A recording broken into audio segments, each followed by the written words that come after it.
A ver, cuando hablamos de una computadora rápida, ¿qué es lo primero que se nos viene a la mente? El procesador, la tarjeta de video, ¿cierto? Casi siempre se llevan todo el crédito. Pero ojo, hay un componente clave, un héroe silencioso que hace que todo se sienta fluido y ágil. Y sí, hablamos de la memoria RAM. Hoy vamos a meternos de lleno a entender por qué es tan pero tan crucial. Este será nuestro plan de vuelo. Primero, vamos a definir qué es exactamente la memoria. Después, le echaremos un ojo a cómo es por dentro un módulo de RAM.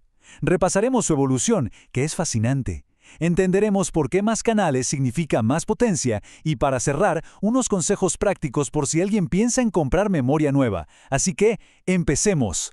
Y bueno, arrancamos con la primera parte. ¿Qué es la memoria? Para de verdad entender la RAM, lo primerito que tenemos que hacer es diferenciarla de su pariente cercano, el almacenamiento. Aquí va la pregunta del millón, la que siempre genera confusión. ¿Memoria y almacenamiento son la misma cosa? La respuesta corta y directa es no, para nada. Y entender esta diferencia es la base de todo lo que sigue. Pensemos en esto con una analogía muy simple. La memoria RAM es como nuestra mesa de trabajo. Y el almacenamiento, ya sea un disco duro o un SSD, es el archivero o la estantería donde guardamos todo a largo plazo. Cuando necesitamos trabajar con un programa o un archivo, lo sacamos del archivero y lo ponemos sobre la mesa. Bueno, esa mesa, ese espacio de acceso súper rápido, esa es la RAM. Rápida, accesible, pero temporal. Entonces, ¿qué define a la RAM? Son unas cuantas cosas. Lo de acceso aleatorio es genial. Significa que el procesador puede ir directo al dato que necesita sin leer todo lo anterior. ¡Pum! Al grano. Luego es volátil. ¿Qué quiere decir? Que necesita electricidad para funcionar. Si apagamos la computadora, todo lo que estaba ahí desaparece. La mesa de trabajo se limpia. También es sincrónica, o sea, trabaja al mismo ritmo que el reloj del sistema. Y su rendimiento, claro, se mide en su capacidad en gigabytes, su velocidad de acceso y la cantidad de datos que puede mover.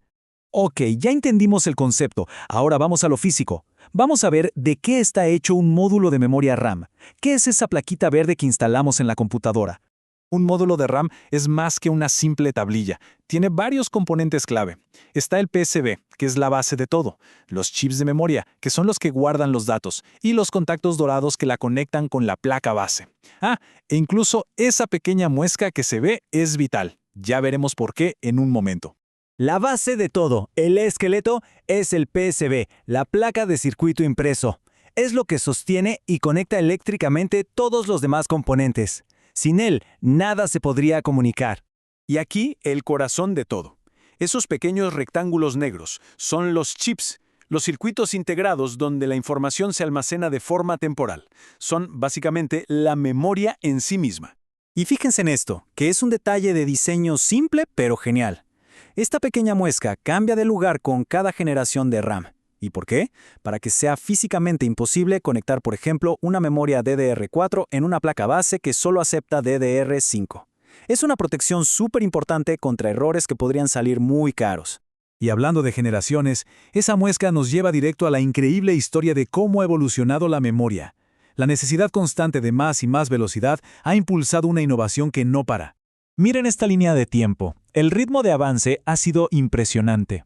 Desde la SD-RAM por allá en el 97 hasta la DDR5 que tenemos hoy, cada nueva generación ha traído saltos gigantescos en rendimiento, cambiando por completo lo que nuestras computadoras son capaces de hacer.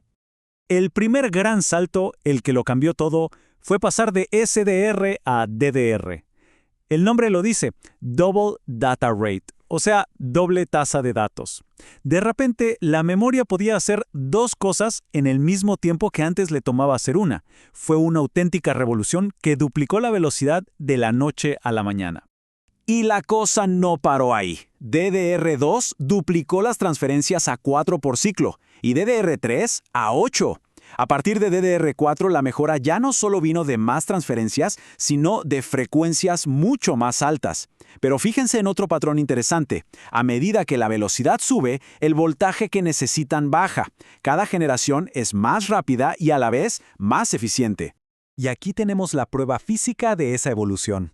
Si comparamos un módulo DDR3 con un DDR4, se ven muy parecidos, pero esa pequeña muesca de posición está en un lugar ligeramente diferente, haciendo imposible que se puedan intercambiar. Cada salto de generación necesita una placa base nueva y compatible. Bueno, vamos con la cuarta parte, más canales, más potencia, porque el rendimiento no depende solo de la velocidad de un módulo. La forma en que varios de ellos trabajan en equipo para hablar con el procesador es igual de importante.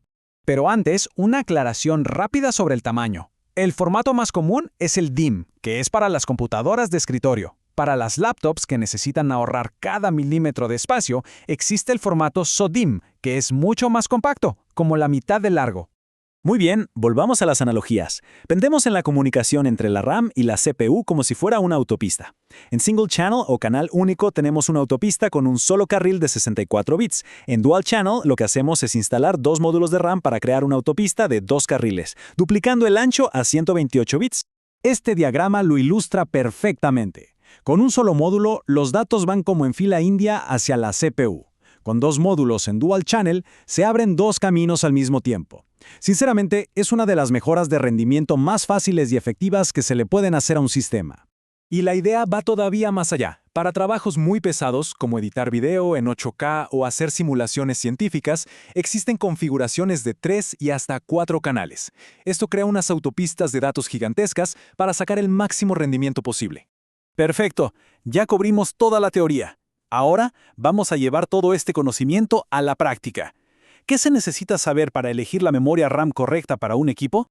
Aquí van 4 pasos clave. Primero, la compatibilidad lo es todo. Hay que revisar qué tipo y qué velocidad de RAM aguanta la placa base. Segundo, siempre apuntar al dual channel. Es mejor comprar kits de 2 o 4 módulos idénticos. Tercero, si se mezclan velocidades, hay que recordar que todo el sistema va a correr a la velocidad del módulo más lento. Y cuarto, la capacidad. Para la mayoría de los usos y para gaming, 16 GB es el punto ideal hoy en día.